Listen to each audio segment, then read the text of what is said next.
So we're now ready to start chapter 12, and in this chapter, excuse me, we'll be taking a look at how the senses and how they function. So we'll just dive right in.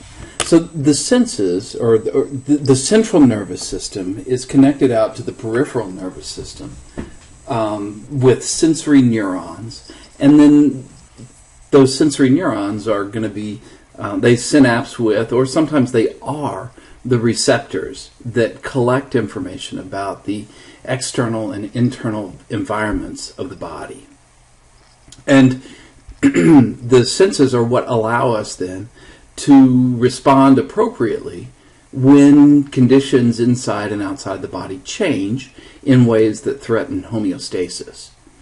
So sensory receptors are the structures, sometimes they're neurons, sometimes they are a specific structure, that collect this information. And then it is along sensory neurons or afferent neurons that information gets relayed toward the central nervous system.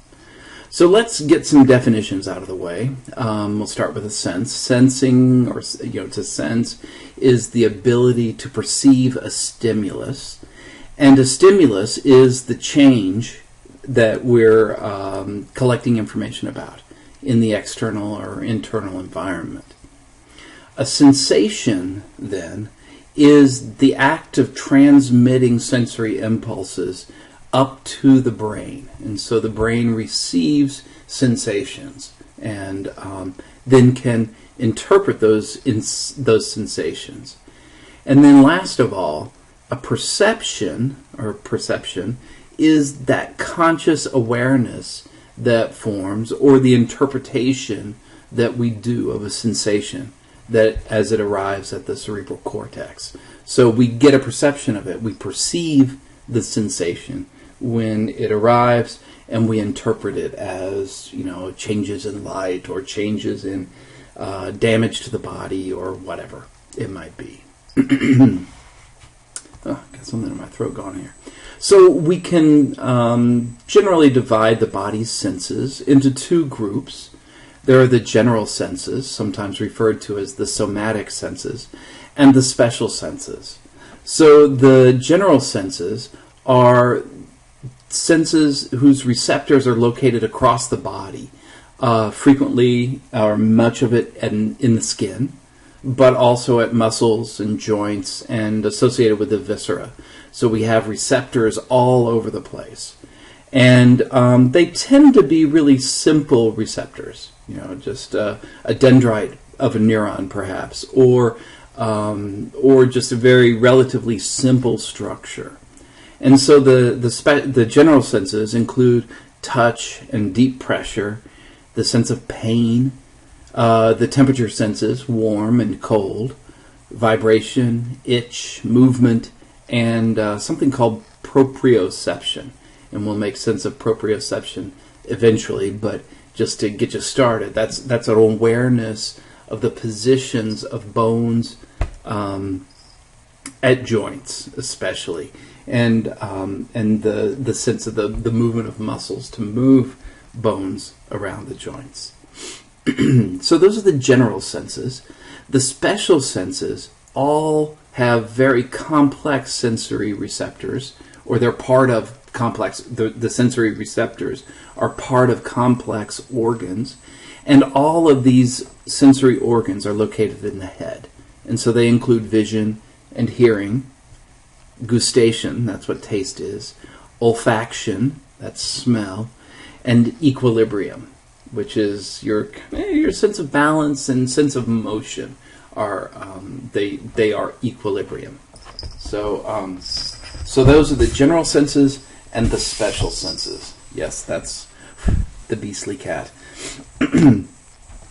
So sensory receptors then are the specialized structures that are found at the end of peripheral nerves that are responsible for detecting the changes in stimulus.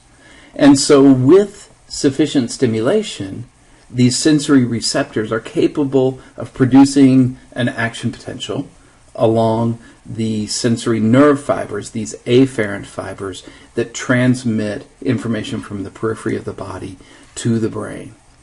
And we talk about transduction. This is the translation process that occurs as we take a change in stimulus into an action potential. So transduction is performed. That is one of the activities of the sensory receptors as they convert perhaps a deformation of the tissues into a sense of proprioception. Maybe we were just talking about that. So proprioception, that the sense of where your joints are. So we have sensory receptors that notice, and as they're stretched or moved, then they notice that change in location, and then we get a sense of where our arms are, for instance. So transduction is translating a stimulus into an action potential that can be transmitted along or a local potential that maybe, if there's a sufficient stimulus, will become an action potential that is transmitted along one of the sensory neurons. So when we look at sensory receptors, we can classify them or organize them, name them by the type of stimulus that gets them excited, that forces them or causes them to create a local potential change. And so chemoreceptors then respond to minute changes in the concentrations of specific chemicals that are dissolved in body fluids. So they notice chemicals, and when they change in concentration, then the chemoreceptors will respond. Thermoreceptors, as the name suggests, are about temperature, and these are usually free nerve endings. Those are dendrites that don't have any tissue wrapped around them. They're just found there in the dermis, they're found in skeletal muscle, in the liver, and in the hypothalamus. So these are all plated. So the dermis, that makes sense to have thermoreceptors there, because that's where we encounter changes in external environment, temperature. Skeletal muscle and the liver are important because those are the two primary sites of heat production in the body. And then the hypothalamus, because its job is to monitor and to engage in negative feedback in order to maintain homeostasis in body temperature. So these thermoreceptors respond quickly when temperature changes. So they notice very rapidly that, temperature is changing. But, and here's a term that we haven't defined yet, but we'll talk about adaptation in a little bit, but they adapt quickly if the temperatures are stable. So they stop sending information if there is no change in the temperature in the environment. And interestingly, pain and temperature sensations are transmitted along the same pathways. So they use similar neurons in the same pathways to get information toward the central nervous system.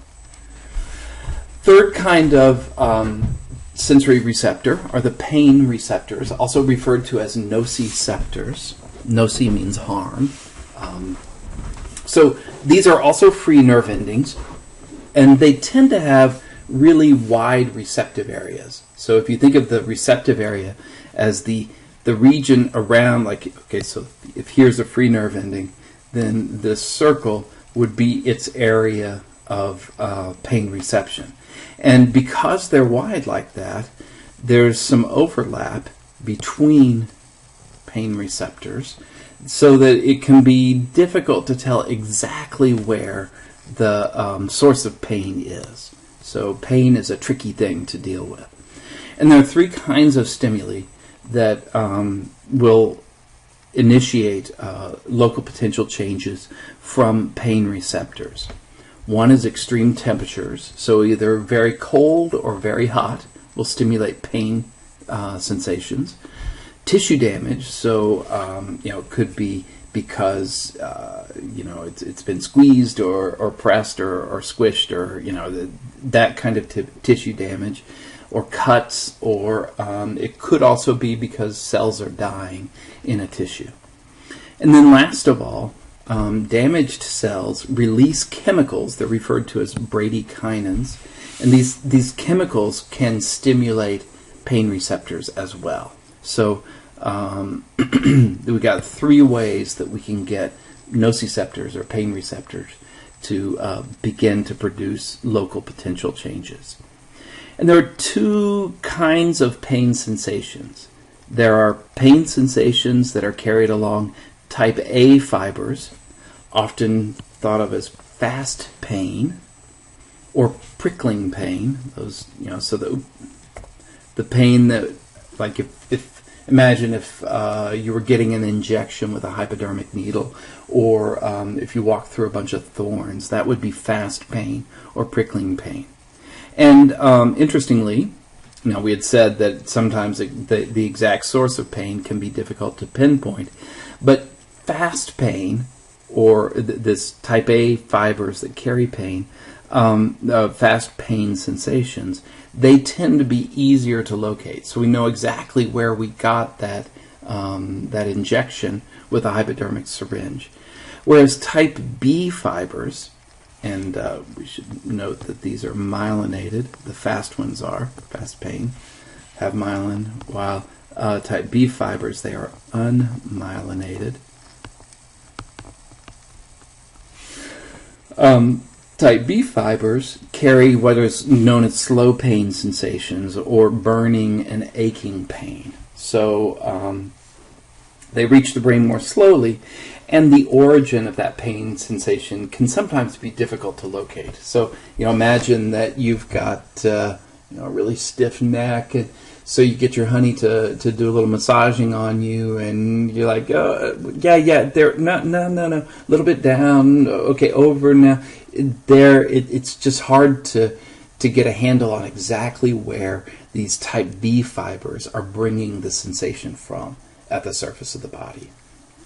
Okay, so that's pain reception. That's a 3rd class or type of sensory receptor based on the stimulus they receive.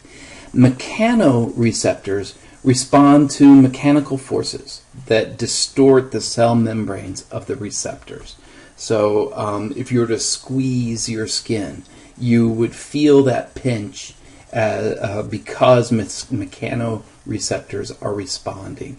Or if, we did the reflex testing. So those are mechanoreceptors, those stretch receptors that initiate the stretch reflexes. They are the result of mechanoreception. And so we have these mechanically gated ion channels that they open or close. That T shouldn't be there. If they're stretched or twisted or compressed in some way. And so we have 3 kinds of mechanoreceptors. Proprioceptors, these are the ones that tell us a little bit about the position of our body in space. So if you want to take a moment, close your eyes, and with your eyes closed, reach out and touch your nose. No problem with finding your nose, even if your eyes are closed and you're not looking in a mirror, because we have a good sense of, good body sense, knowing where our arms are, where our nose is in relation to our finger, and so on. Baroreceptors are free nerve endings that monitor pressure changes. So as tissues are pressed or squeezed, baroreceptors will respond. So think barometers. Their job is to provide information about air pressure. So baroreceptors are pressure. And then last of all are the tactile receptors. And these detect touch and vibration, and they also detect pressures as well. And frequently they are free nerve endings, but they may also be enclosed nerve endings, having some cells wrapped around them, or even specialized cells of the body. So proprioceptors, baroreceptors, and tactile receptors are all types of mechanoreceptors responding to mechanical forces. Photoreceptors, again, as the name would suggest, are receptors that respond to changes in light stimulus. And so these are very specialized neurons that are found in the retina of the eye. That's the tissue that lines the interior of the eyeball. And they're stimulated by light. The way their primary functioning occurs because light changes or breaks down pigments that these photoreceptors produce. And we have two groups of photoreceptors that are found in the eye. The rods respond to the amount of light that is hitting them, so that gives us our light and dark sensations. Whereas the cones are responsible for noticing different wavelengths of light, and they are what provide us color vision. And so we have red, green, and blue. Red, green, blue. Yes, red, green, and blue cones in the eyes, each one responding to those wavelengths. And when we see mixtures or blends of colors, it's because multiple cones are being activated. Okay, so we can classify sensory receptors by the type of stimulus they notice, and we can also classify them by their location in the body.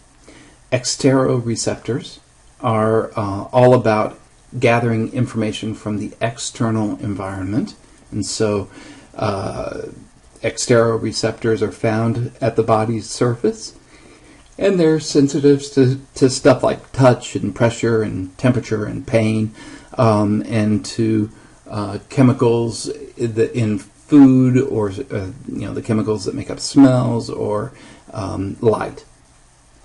Interoreceptors, sometimes called visceroreceptors, they detect stimulus from inside the body, as that name intero would suggest.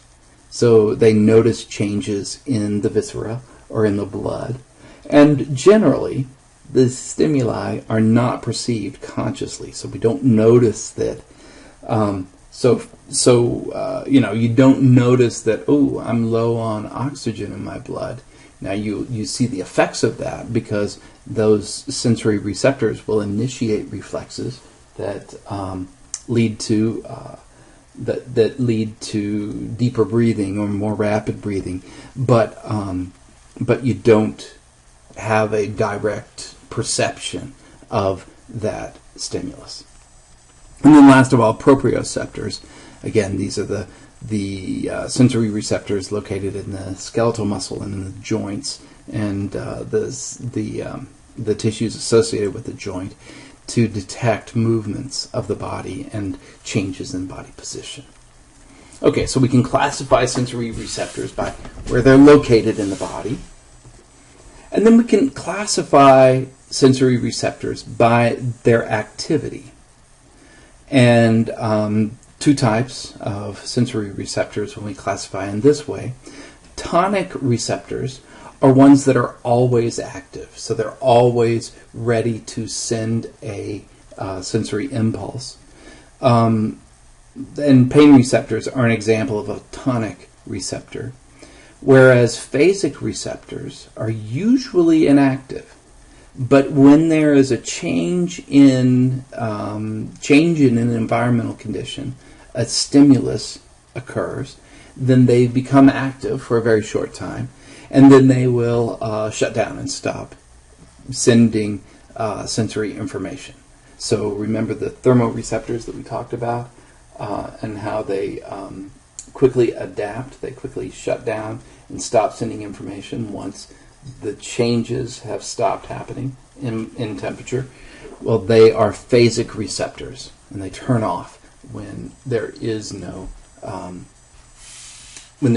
change in the external or internal environment. So that allows the idea that there are tonic and phasic receptors, then leads to the idea of what's called sensory adaptation. So imagine for a moment that it is the first day of summer, and it is a blistering hot day, and you have been working outside and thinking all day long about, oh, at the end of the day, I'm going to the lake and I'm going to jump in. And so here it is. It's the end of the day, and you're standing on the dock. You've got a long run ahead of you, and then you can leap into the water. And so you run down the dock, and then you're in the air, and then splash, you land in the water. First day in the water. What do you feel?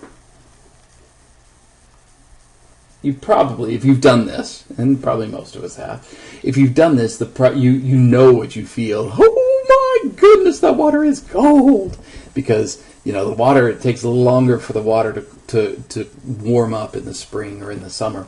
And so sensory adaptation, so you're splashing around in the water, and after about a minute of being in it, does the water still feel ice cold to you? No, it stops feeling so cold. And that is adaptation. It's a reduction in your sensitivity, or one's sensitivity, in the presence of a constant stimulus. So the lake hasn't changed to temperature, but your body has said, you know, hey, we let the fool know that this water is super cold, and he's still not getting out, so we've done our part. And those phasic thermoreceptors stop sending stimulus. That is one way that adaptation can happen. And so we have two processes that cause sensory adaptation, this reduction in the number of, or the amount of sensory transmission that occurs if there is a constant stimulus coming. And one of them is described as peripheral adaptation. This is the kind of adaptation we see with thermoreception. And the other is referred to as central adaptation. So hopefully you're recognizing that those are terms that are associated with the peripheral nervous system and the central nervous system. So let's look first at peripheral adaptation.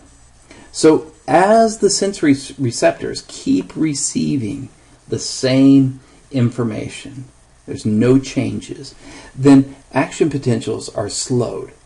We stop producing them at the rapid rate, and we slow down the frequency of those action potentials, and so less information arrives at the central nervous system in central adaptation. In peripheral adaptation. And peripheral adaptation is characteristic of the phasic receptors, the ones that respond quickly to a change in stimulus, to a change in environmental conditions. But as the body comes to recognize that, hey, this environmental condition is no longer changing, then we stop sending these sensory impulses. So thermoreceptors adapt very quickly.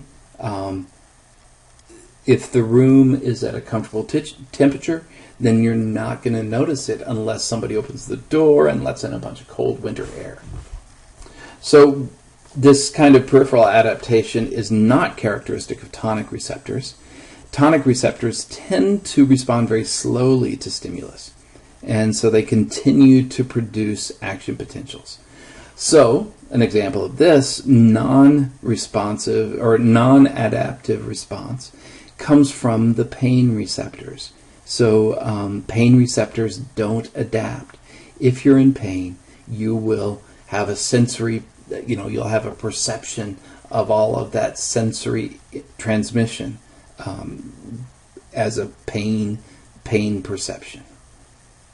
And so, and there's probably a real adaptive nature characteristic to this, because if we're injured, boy, then we need to know about that. And as long as the injury remains, then we need to be careful with the injured part of our body. Okay, so that's peripheral adaptation. The other kind of adaptation is central adaptation. So remember that sensory neurons all bring their information to the spinal cord or to the brain, and then the pathways go up through the spinal cord or up through the brain, and they pass through nuclei, clusters of interneuron cell bodies, where lots of information is being processed and then sent around throughout the brain, or being sent to different locations within the spinal cord or the brain. And these nuclei will suppress information if they keep receiving the same kinds of impulses. So once, let's say you're sniffing around for a gas leak. You've been using the stove, it's a gas stove, but you're sure you smell gas from somewhere. And you go through the house sniffing around and finally wind up in the basement and, there it is. You find it. So with smells, though, somewhere in the middle of your search for that gas, you might stop really noticing it. This is a really good thing for people who are changing babies' diapers, for example. When you first open that diaper, whoof, it smells terrible. But after a couple of seconds of it being open as you're doing your work, then you stop noticing all of that stinky smell because of central adaptation. These nuclei in the pathway of the sensory transmission, they will stop sending signals. They will suppress the signals so that there is very little impulse reaching the brain to be made sense of. But because there is still information coming to the central nervous system, so notice that with central adaptation, the sensory receptors haven't stopped sending impulses, but it's in the pathway that we suppress the continuation of the impulse toward the brain. Then we can resensitize ourselves to something. So when you're out there sniffing around for the gas and you realize, I'm not smelling it anymore, you can kind of think yourself into becoming aware of it once more and kind of inhibit all of the blocking that's occurring in those nuclei along the pathways.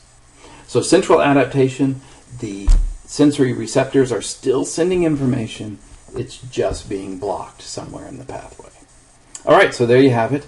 A little bit about sensory receptors, a lot of definitions, and then the idea of adaptation, both peripheral adaptation, where the sensory receptors stop sending impulses, and central adaptation, where we screen out all of that information that's coming up toward the brain. All right, you know what to do if you have any questions.